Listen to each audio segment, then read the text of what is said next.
Iya kan dia harus diwakili itu. Tapi kalau berhalangan tetap atau berhalangan sementara, pasal 39 ART. Ya, pejabat ketua. Itu kalau PP. Pejabat ketua. Pejabat ketua. Kalau pengwil di pasal 45 sama 49 teknisnya. Pejabat ketua pengwil. Kalau pengda sudah di atas pasal 50. Iya, 54. Apal saya, Bro. Pasal 54.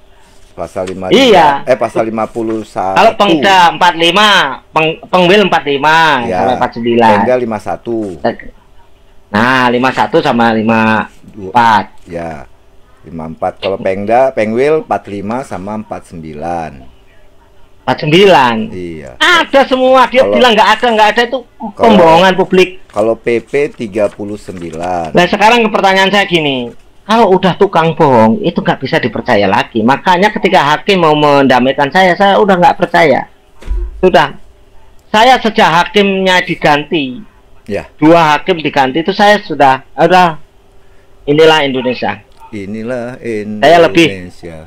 Saya lebih senang di lari notari runner. Ya, sehat, tidak banyak macam-macam. Ya, kadang guruan terbatas. Kita berteman, bersahabat, kadang dibagi. Kemarin saya dapat kaos dari Bali. Berarti gratis. Berarti itu kan persahabatan yang luar biasa. Betul. Berarti posisi legalitasnya sejauh mana dong yang hasil kemarin?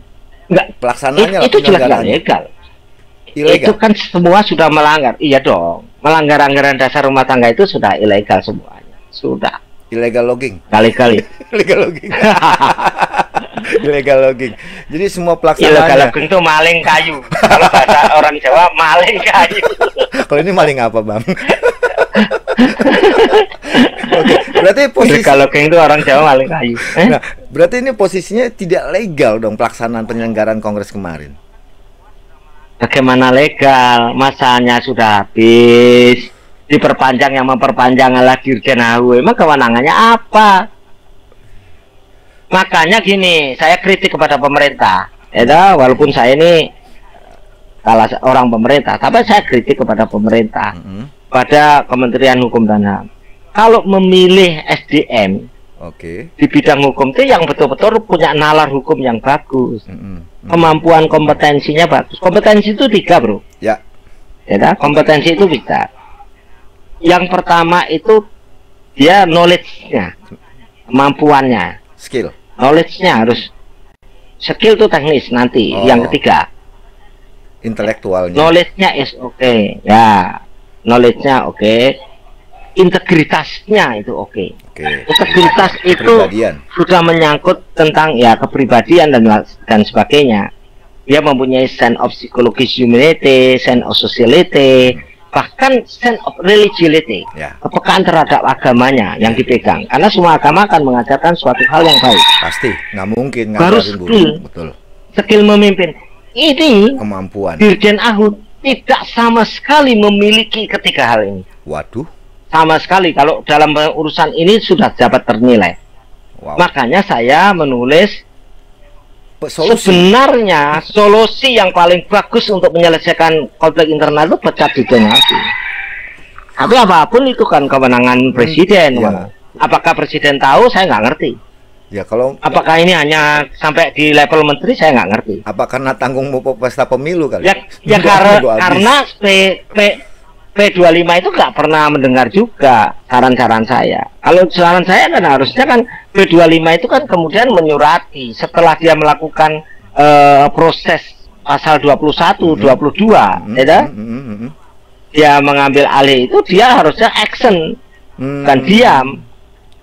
Action ke presiden, ya jangan diam. Ini ada masalah di dalamnya, karena dia kan saya sudah pesan nek wani yo Jawa Diuti, nek wedi aja wani-wani. Sering kali sampai bahasa-bahasa aneh pun muncul, pokrol, apalah gitu. nggak boleh yang itu nggak boleh. Kang Bro, balik lagi nih.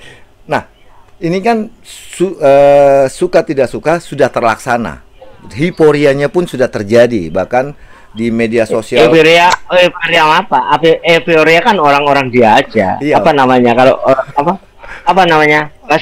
Pressure. buzzer ya. Ya, dalam artian kan Buzzer itu kalau kita tes kemampuan kenotariatannya, saya yakin itu di bawah rata-rata, nilainya di bawah 40-30 lah paling di. Ya, asal jangan cross aja yang di tes ya.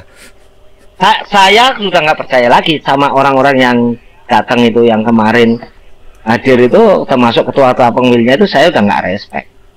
Kan 8 itu sudah bisa terukur bagi saya. Tapi kan cuma 8 apa 9, 8 yang hadir.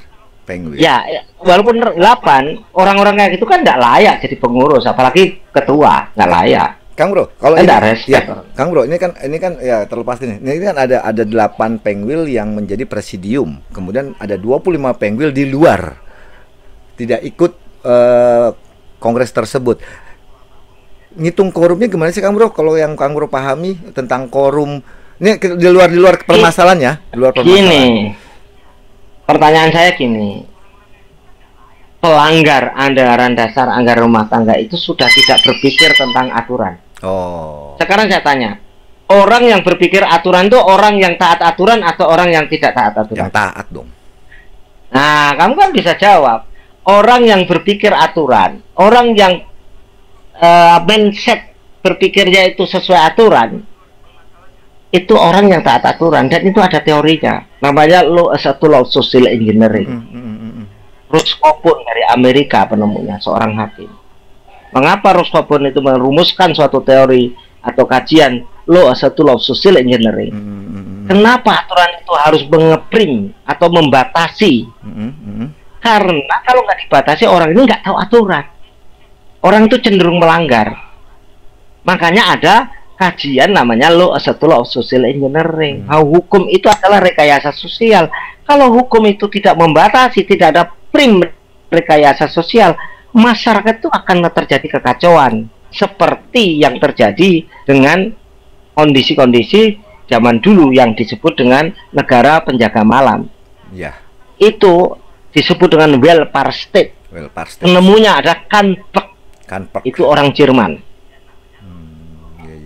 Tulisannya Karenbruck. Tapi bacanya itu bahasa Jerman. Bacanya ada Kanpek. Walaupun tulisannya Kanbruck. Nah, oke. Karenbruck tulisannya. Tapi itu bacanya Kanpek. Itu bahasa Jerman. Oke, lanjut. Dia adalah penemu teori welfare state, negara malam. Negara harus hadir. Negara harus hadir dan bisa menyelesaikan. Ini enggak. Hadir kan? Itu merusak. Hadir tapi merusak. Bukan menyelesaikan. Merusak.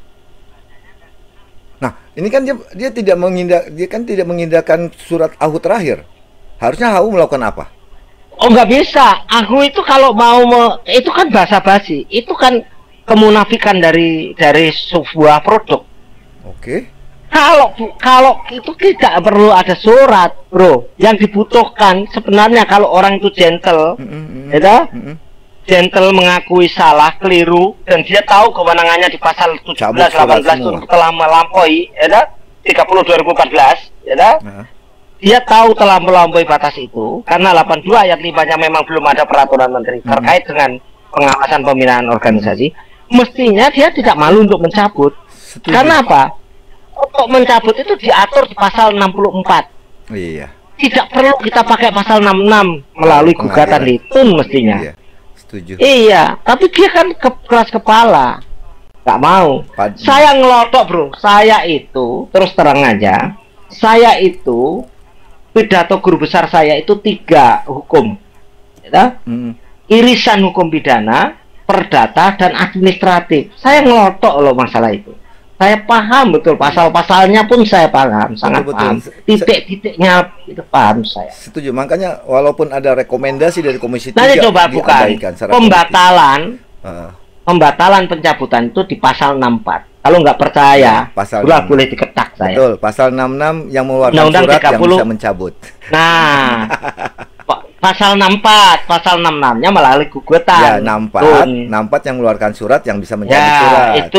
Itu undang-undangnya turnya itu di 586, kemudian ada di diperbarui lagi di 2596, baru yang 2009. Iya, iya, ya. Ada perbaikan, ada terakhir pembaruan. Iya. Ya, itu perubahan-perubahan loh, bukan menghapus.